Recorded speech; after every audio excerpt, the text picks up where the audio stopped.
What is friendship? The Oxford English Dictionary defines a friend as a person with whom one has a bond of mutual affection, a person who is not an enemy or an opponent, or finally, a familiar or helpful thing.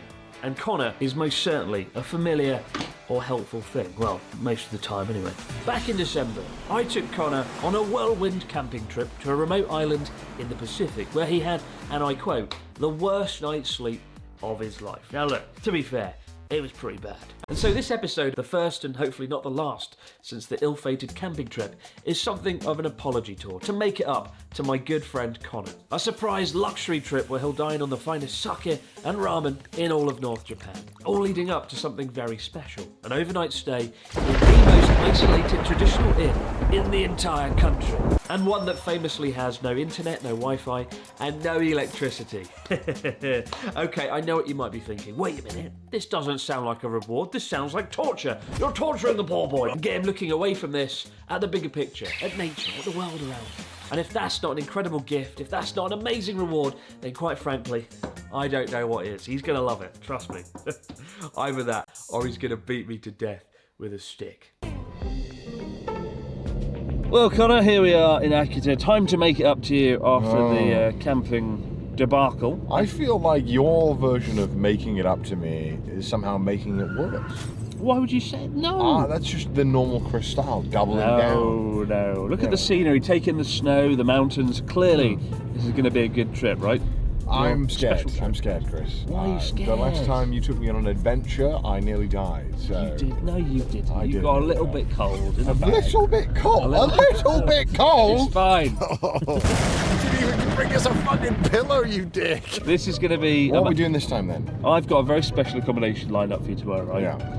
It is out here in the mountains, it's very remote, and it has a kind of some special features. Features that I think you need more than anyone I know. Special features. You freeze to death. What feature is it? Believe in me, trust me for once, for God's sake. I don't trust you. That's so steep, that road. I thought we were done. I thought we were gone. We were dead. Pretty nice. I'm gonna have some of the Wi-Fi code is. I'll be right back. See, they got Wi-Fi. Come on, let's have a look. They must have Wi-Fi. No. It's at this point in the video we'd sort of walk into the room, switch on all the lights, you know, to illuminate it. But instead you've got a lamp, which is incredibly dim, and a kerosene fire. I read the reviews on this place, and they were like, I loved it. It was so serene, so peaceful. I got a killer headache from the kerosene lamp. The smell is pretty potent. I like it though. I feel like I'm an airport. Okay, actually, do you standing behind a jumbo jet? Direct, fueling my mouth with the kerosene. And you have to put your own bed out. Usually at a ryokan, I've done it a few times. They do your bed for you. They just do a better job normally. But I noticed one thing, right? And this is where it gets kind of scary. There's not a single plug socket in the room, like for power, electricity. There's nothing, right? I'm gonna sit here all night, basically. This is my new best friend. You can have a drink here. We don't have any drinks. You just brought snacks. Look at all this shit you brought. Look at this. You got... What are you having? Crisps. This is all crisps, by the way. No. None of us brought these. More crisps. I share. No. Anyone who knows me knows I share in the spoils. Nuts. Yeah, no, I was hoping for something green, but no, there's just more nuts. Okay, and then what else do you have in here? Oh, there's more in here. Oh. I really like the kind of mythical, rustic vibe of this place, though. Like, but just behind us, you know, got the... I can never remember what these are called. Shit, what are these called? What are they called? Damn it. Did you Google? Right. Now you realise you brought Japan. Oh no. I just pulled out my phone to Google what are they, and I realised we've got no internet. So that's all you're about to discover that I'm actually not that knowledgeable. I just Google everything. Already, I'm discovering the world without the internet is tricky. And so, to escape the kerosene fumes, we venture outside the inn. Oh dear, so far it seems Connor isn't so impressed with his luxurious mountain inn escape. But don't worry, a dip in one of Lamp Noyador's many onsen hot springs should fix his mood. Well, that is, until we discover that due to a lack of electricity, the outdoor bath has no temperature regulation system, and hence it ends up being little more than a tepid puddle. Oh my god, it's slippery. Fucking... Why is this shit? I can't even see the waterfall. It's really blocked. How's the water? Awful. This is so shit. It's really cold. This isn't so much a hot spring as a puddle. I think I'm going to go back inside. It's really unpleasant, and yeah. They did say some of the hot springs aren't good this year. You can't control nature, Connor. Nature controls you. We should drill more of the earth and get more of its crusty warmth. Oh God. The coldest hot spring I've ever been in. So this is the reason why I had to give up all civilization, so I could go in a slightly... What's like someone spat in it? It's not even warm. There's a lot of like moss and stuff in the water. Yeah, I'm slipping. I like waxed my butt cheek when I sat down on here. You don't want the natural experience. It's No. It's certainly different. Okay, maybe another one of the hot springs is better. Yeah, let's get a different one. This is too cold. Luckily, however, we are able to find a hot spring indoors that has been heated, which provides a much-needed source of warmth to a man whose heart grows ever colder with each passing hour without Wi-Fi. Well, out of the puddle and actually into a nice hot spring now. When I did this video or decided to come here, I told myself there wouldn't be a shot of Connor in a bath this time, and I failed you. Oh. Well, you're in a bath. Yeah, I just realised that. I thought you meant like alone. You've been here 2 hours without internet, holding upright. So far, so good. Yeah, just thinking about like just Wi-Fi codes, just my favourite Wi-Fi codes in my head.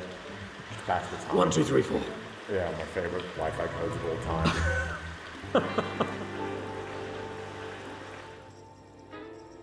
Interesting how Connor and I are dealing with the boredom of having no electricity very differently. I've eaten literally everything that I own in this bag. I was reading this, you get a little bit of paper when you check in. It says oil lamps brought to your room between 3 and 4. There it is up there. Refrain from touching it. It will set off the alarm. I don't know what alarm, but apparently touching that triggers something, either in there or maybe in the room. It says do not switch off the light at night. Oh my God. Otherwise monsters from the darkness will descend upon you and eat your face. And now, not only do I have a headache from all the chemicals I'm smelling, I have another headache called Chris. He just keeps trying to talk to me and socialise with me. Leave me alone! PM, and thus it's time to head for our traditional dinner. And today we're being served shioyaki ayu, or sweet fish. Well, they go like into the banquet hall. All we need now is a sorting hat. The Japanese version. What are you going to be? Cheers. Cheers. Gryffindor. Gryffindor. Nah, you'd be a Slytherin. You'd be a... I love these river trout, fresh water trout. Yeah, me too. Underrated. Unlimited miso soup as well. It may look like the most gnarly dish you'll ever see, especially if he's eating it like that. What the fuck? With dinner finished, it's time for bed, as we witness the spectacle of Sea Dog VA making his bed in the traditional Welsh way. Honestly, I'm not like this. Oh.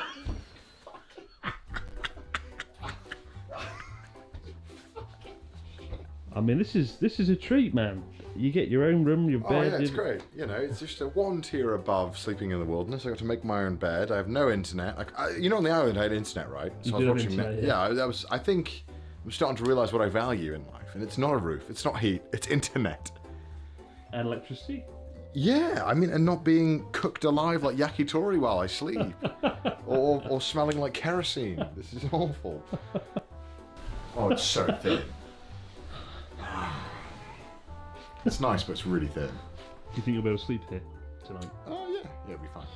I mean, this is not that bad. you have to keep the light on though. That's one thing, and it's very dim. But it's also sort of bright enough that it'll ruin your experience. Well, I'm not like you. I can sleep in light. I no, wake up. I can't. I wake up. I can sleep in light. No, whenever we share a hotel room, you're like, if you don't close that one atom gap, I'm gonna wake up at 5 a.m. and I'm gonna be fucked for tomorrow. That's what you say. No, I don't. Yes, you. If I even have a little like bit of the curtain open, you throw a strop. No, I don't. Yes, you do. Never, yes, never, you do. never. Yes, you do. Well, Connor, moment of truth. As we sit here, over breakfast at 7:30 in the morning. How did you sleep? Actually, you know, it was pretty good. And then I started hearing this noise. It was like thunder. And I had to wait for a moment. I was like, oh, Chris's snoring is shaking the building. Fuck off. I'm not kidding. No, it didn't. I'm not kidding. Yes, you are. At 1 a.m. I woke up and I could hear your snoring so loud. No, you couldn't. Yes, I could. No. I feel so sorry to people above you. Nonsense. Absolute lies. That's not. Genuinely, I could hear you snoring. I had a weird moment at around like 12 o'clock. Yeah, did your body like go to complete failure from all the vibrating? Not yet, from no. the snoring? I woke up and my lamp was just swaying.